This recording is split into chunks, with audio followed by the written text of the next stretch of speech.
thinking about selling your home, here's how to know if now is the perfect time. Now, timing the market can mean the difference between selling for top dollar or sitting for months with little interest. Getting it right can literally put tens of thousands of dollars in your pocket.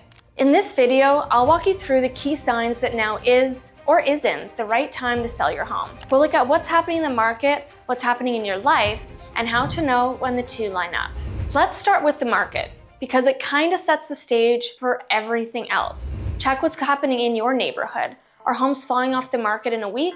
Or are you seeing the same for sale signs hanging around like Halloween decorations in February? If homes are selling fast, that's your cue that buyers are active. But if they're sitting, you're gonna want to be really strategic with price and presentation. And remember, real estate is local. Burlington isn't the same as Waterdown, and Waterdown isn't the same as the Hamilton Mountain. So don't trust those national headlines. Ask what's happening on your street. Now let's talk interest rates, the mood swings of the real estate world. When they're high, buyers can't stretch as far, and demand usually slows down. But when rates start to drop, boom, everyone comes rushing back. If you've been waiting for the right time, this is one of the biggest signals to watch. You don't need to be an economist. Just keep an eye on rate announcements and how they're changing buyer activity. And a pro tip, when rates first start dipping but inventory is still low, that's usually a sweet spot for sellers. This one's the feel-good part, your equity. If you've owned your home for a few years, chances are it's gone up in value. And that equity, it can give you a lot of flexibility, whether that's moving up, cashing out,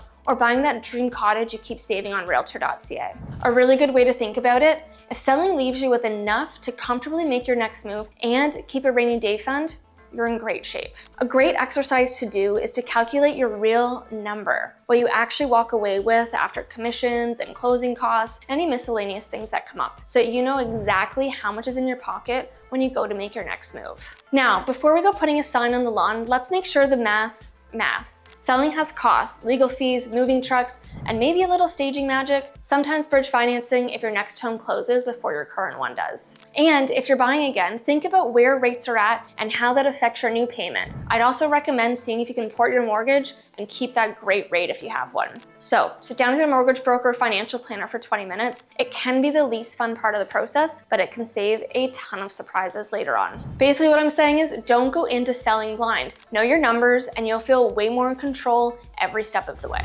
Okay, let's talk real life. Sometimes it's not about the market at all. It's about you. Maybe your family's growing, maybe you're downsizing, or maybe you just realized you're cleaning way too many bathrooms for one household. If your home doesn't fit your life anymore, that's your sign. The market might go up or down, but your life doesn't always wait for the perfect conditions. The good news, there's a strategy for every situation. The key is having a plan that works for your timing and not just the markets. Here's a sneaky one people often forget about, and that's the competition. If your neighborhood is full of listings just like ours, buyers have options, and that means you're gonna have to work a little bit harder to stand out. But if there's nothing out there like your home, jackpot.